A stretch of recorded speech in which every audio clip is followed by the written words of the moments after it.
Hello everyone, అందరికీ నమస్కారం. Welcome back to smiley Swathi vlogs.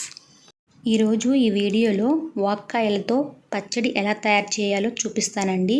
ఈ వర్షాకాలం సీజన్లో మార్కెట్లోకి ఈ వాక్కాయలు చాలా అందుబాటులో ఉంటాయి. ఒకసారి మీరు ట్రై చేయండి. ఫస్ట్ ఈ వాక్కాయల్ని మిడిల్కి కట్ చేసుకొని అందులో ఉన్న గింజను తీసేయాలండి. ఈ గింజను తీసేయటం వల్ల మనం చేసుకునే పచ్చడికి వగరు రాకుండా ఉంటుంది. ఈ వాక్కాయలను పప్పులో కూడా వేసుకోవచ్చండి. పప్పు చాలా టేస్టీగా ఉంటుంది. చూడండి, ఇక్కడ నేను మొత్తం గింజలన్నీ తీసేసానండి. ఇప్పుడు ఒక ప్యాన్ పెట్టుకొని అందులో కొంచెం ఆయిల్ యాడ్ చేస్తున్నాను. ఇలా ఆయిల్ కొంచెం హీట్ అయిన తర్వాత ఇందులోకి కొంచెం ధనియాలు అలాగే కొంచెం జీలకర్ర వేసుకొని కొంచెం సేపు వేయించుకోవాలండి.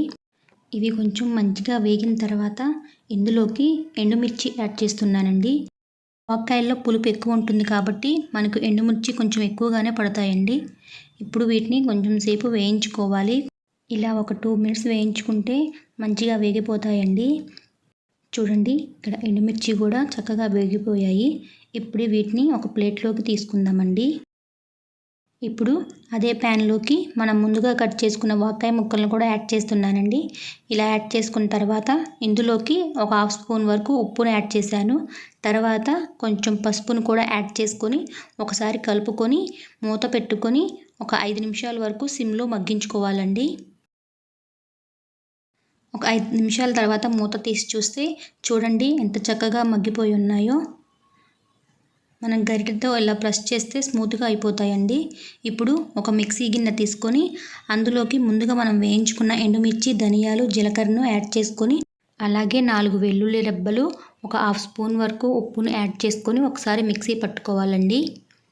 ఇలా గ్రైండ్ చేసుకున్న తర్వాత మనం ముందుగా ఉడకబెట్టుకున్న వాక్కాయ ముక్కలను కూడా ఇందులో యాడ్ చేసుకొని ఒకసారి మిక్సీ పట్టుకుంటే సరిపోతుందండి.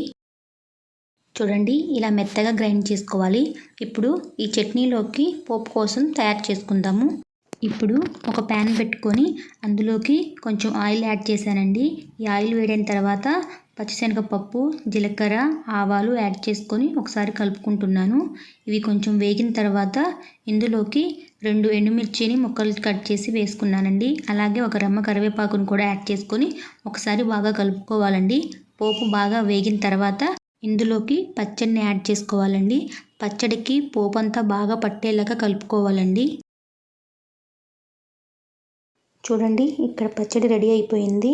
ఇప్పుడు వేడి అన్నంలోకి కొంచెం పచ్చడి వేసుకొని అందులోకి నెయ్యి వేసుకొని కలుపుకొని తింటే చాలా బాగుంటుందండి. మీరు కూడా ఒకసారి తప్పకుండా ట్రై చేయండి.